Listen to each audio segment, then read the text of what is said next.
Icarus can be confusing because it doesn't explain itself well. But once you understand game modes, progression tree, survival priorities, base building, and many more things that I explain in this video, this game becomes one of the most rewarding survival games out there. From the very start, it asks you to choose what game mode you want to play, and if you're new, that single screen can already feel overwhelming, so let's break the game down step by step. In open world, you have a persistent map handcrafted by the devs. You can explore, build a permanent base, and take on campaigns and missions. Those missions often require long travel distances just to get started, but you can prepare and bring all your gear to the task. In missions, you start completely from scratch every time, on the same maps as in the open world mode, but without any gear. The only gear you can take with you is the gear that you buy in the exotic store, but more about it later. The upside of playing missions is that you spawn near the mission location, and can select difficulty. The downside is that every mission means building, regearing, and gathering resources all over again. Each mission also has a timer. Once the timer runs out or you complete the mission, the world is deleted, with everything in it.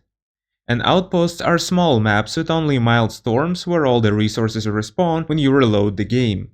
This is perfect for new players that want to learn the ropes and level up the character to reach Tech Tree Tier 2 so as to be able to build the basics right away at the start of a prospect. For example, in the mission called Homestead, you are supposed to build a home for yourself, but the blueprints require the decoration bench blueprint, unlockable at level 10, so it's best to level up slightly before tackling the mission. All of these modes can be played at the same time.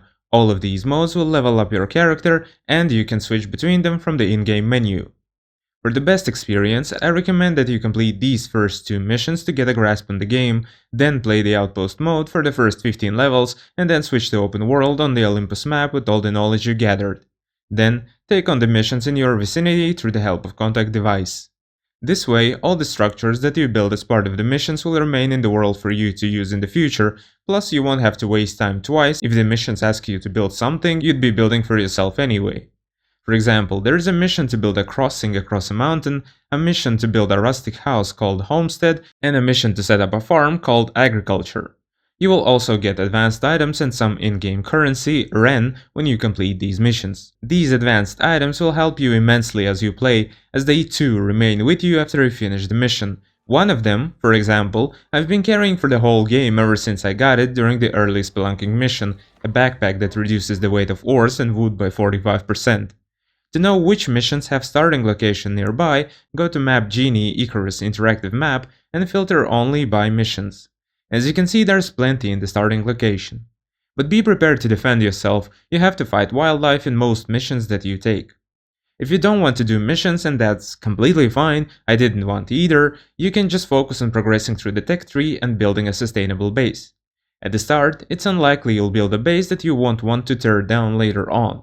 But if you want to know the basics of building and see what's available in the game and how it looks, to know what to prepare for, which structures can withstand storms and winds, as well as get some ideas, check out my base building guide here and in the comments. Still, for the starting base, I recommend building at a cave entrance. This minimizes the chance of animals stumbling upon your base and attacking you, since there are fewer angles of approach. You will need less resources to build a house as you'll already have walls and supports, and you will also have a cave with some resources to mine out. And I know what you're thinking, no, caves are not a good place to put your first base in, because if you stay there long enough, well, enough to mine everything all at once, you get cave sickness, which will always be an issue until you research the humidifier. Also, many caves have cave worms, which will respawn regardless if you're in the cave or not. But those worms won't leave the cave, so you're not in any danger by building at the entrance. They do spit their toxic saliva at you though, so be sure to equip a bow before going, so that you can counter their long distance kisses and aim at their mouths. By the way, it's not obvious how to equip arrows when you have a bow. For this, equip a bow, then click R and choose the arrows that you crafted. This works for weapons, fishing rods and baits, building pieces, and some other items that have variants and ammo types. But please, as soon as you can, craft bone arrows instead of stone arrows. You'll thank me later. But even so, there is a high chance you get overwhelmed by these worms at the start, so make sure to build a sheltered bed before you go into the caves, and don't forget to claim the bed, so that you can respawn at the bed and don't have to run through half the map for your loot. Despite what the pop-up prompt might say, when you die, you don't actually respawn at a random location, you respawn in the same place where you started the open world prospect. So in the case of Olympus, it is this area. Don't build here because a landing pod can destroy your base. By the way, if you ever see a cliff with smooth surface, it means there's a cave inside that you can open up with a pickaxe. Now, caves on Olympus are the only place you can find metals like iron ore, gold ore, platinum ore, and so on. In very rare instances, the devs have placed them outside the cliffs, but it's very rare.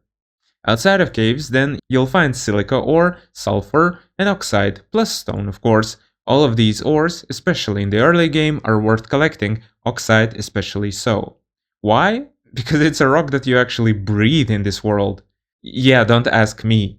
So you can either snort them directly, or process them in oxidizers or oxide dissolvers. This is more efficient than breathing them raw, and you'll save yourself time collecting the oxide. To use an oxide dissolver, you need to drag oxide here, or just click Ctrl plus left mouse button, and it'll be placed in the right slot. You can breathe directly from oxidizers, but when using oxide dissolver, you also need to have some container for storing oxygen, and in the early game you're likely to use oxygen bladder like this. Drag it to the right and it will fill. With oxide dissolver, you also need to use sulfur as fuel, and you just move it to the right just as before. It works the same with water. You have a rain collector, for example, then drag a bottle, it will fill, and then you equip it just like the oxygen container into one of your character's slots. And they'll breathe and drink on their own, and you won't have to think about water and oxygen for a relatively long time. It works the same with some machinery. Let's take the seed extractor for example. There's a lot of recipes here, but you don't have to choose them and queue them. All you have to do is transfer the items you want to extract the seeds from, and it'll pick the recipe automatically. In such machines there's no overlap between recipes. Where there is an overlap, like in this furnace, you do need to pick the recipe, and the required items will automatically be taken from your inventory. Just make sure that the machine has some free slots in it, because when the items are moved from your inventory, it can take up all the slots in the machine's inventory, and so your item won't be produced until you clear the queue and try again. You get the machinery itself from the tech tree. To unlock tier 2 and beyond, you need to reach levels 10, 20 and 30, and there will soon be an update to the game that adds tier 5. As in any game, you first research a blueprint, and then you craft it in the world. The difference is that you need to check and remember which bench to craft it in. And don't forget to use the search button, it searches not just by name but also by description. So if you wonder how to heal yourself, for example, just write heal and it will highlight all the matches. The most important blueprints at the start of the game are Firewacker, Basic Bandage, Suture Kit, Campfire, Bedroll, Torch, Bow, and then Water and Oxygen producers from Tier 2. You'll also find a cooking station in Tier 2 which I didn't bother with, but it might be worth looking at. The reason to cook your food instead of eating it raw is to get different buffs. You can see I have 3 available food buffs on top of the purified water buff and other buffs. Eating this T-bone that I cooked on a campfire would heal me and give me an increase to stamina and maximum health, same with the bacon and stringy meat.